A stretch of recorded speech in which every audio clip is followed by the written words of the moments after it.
Okay, so this is one of the first tutorial videos on chapter 9. I just thought we'd change it up a little bit this time and look at a video guide to the text. There's a lot of things to draw and kind of a lot of things you'd need to write down otherwise. So I thought this was kind of a good way to do this section. Anyway, so if you do it like Todd and I did it in the spring of 2014, which is the way I would generally do it, you've already seen how power series can be used to approximate other functions, and you're probably going to continue to work on that in this assignment. So we're just going to start looking at what are called Taylor and Maclaurin series in this assignment, and we're going to start with baby steps. So first, we're going to see how we can use polynomials to approximate other types of functions, what are called elementary functions. Remember, elementary functions means like could mean logarithms, sines and cosines, natural exponentials. Of course, polynomials will count as part of that, but anything. So we're going to be approximating those kinds of functions by using polynomials, which is pretty neat. So if you think about this, this is some kind of random graph f, and the way we're going to start developing this theory is we're just going to make sure that our polynomial function has the same value, the same y value, at a certain spot we're interested in. So we need to pick a certain spot that we're interested in all of these. That should be a vertical line.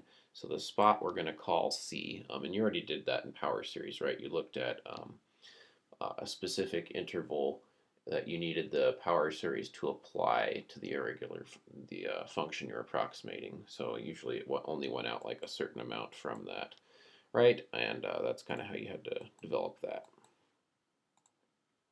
Anyway, so we're going to look at a specific spot C, and the first step is just to make the y value of your polynomial that you're using to approximate the function the same. So you can see that they're the same here.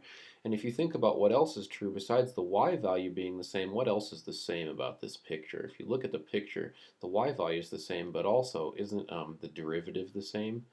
So you can see that the derivative of the polynomial is the same as the derivative of the function because the polynomial has the same, it's like a tangent line pretty much, right? So its derivative is always the same value, and at that spot, of course, the derivative of f is the tangent line slope.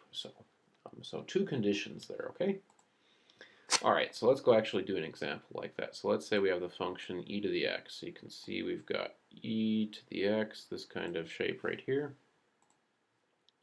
And let's kind of make a polynomial that has those two things, the same y value and the same derivative value at that spot. So the spot we're picking is c equals 0.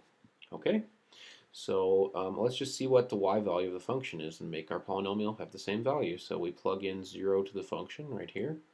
And we get, of course, e to the 0 is 1. Then we say, okay, let's take the function's derivative. Well, the derivative of e to the x is e to the x, so we're plugging in our c there. So 0 again is going to give us 1. So in other words, our polynomial function is going to be that first one.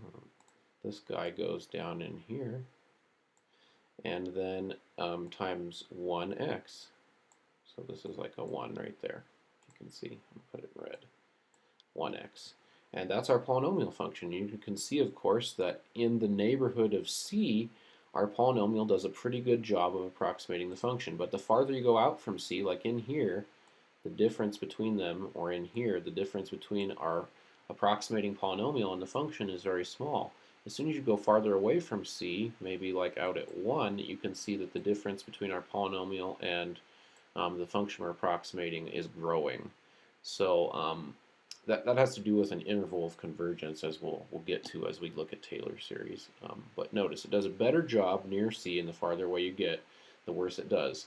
This was an approximation only of order 1, though, so that's why it's called p sub 1 of x.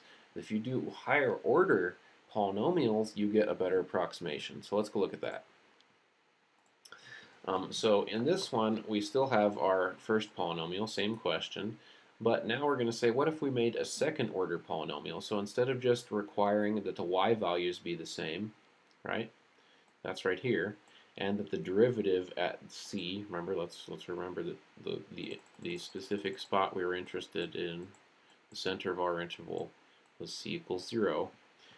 Besides the y values being the same and the derivatives being the same, let's require the second derivative to also be the same at that value. So if we take the second derivative, of course, f double prime of e to the x is just going to be e to the x again. And if we put that in, of course, f double prime of 0 is just going to be 1 again. We'll get a better approximation. So you can see here's our first order approximation, and we just add this extra term to get the second order approximating polynomial. So where did that 1/2 come from? Shouldn't it just be 1x squared, right? Didn't we just get 1? Where did the 1/2 come from? That comes from a little bit of kind of like experimentation, and you're going to see that the way that this works is you have a factorial term on the bottom.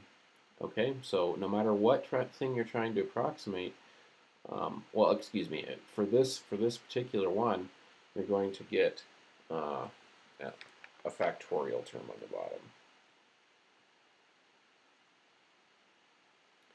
And we're going to see where that factorial term comes from in just a minute. So I actually don't even think it matters. Let me see if I remember. So I don't even think you need to worry about which function it is. You're always going to get divided by whatever order factorial you've got. So here, the nth order approximating polynomial is going to have always this factorial divided by each of the terms. So that's where this 2 came from in our second order. And if you look at the graph, I'll try to do it in yellow here, you can see that the first order doesn't do a great job as soon as you get far away from 0. Let's look at the second order.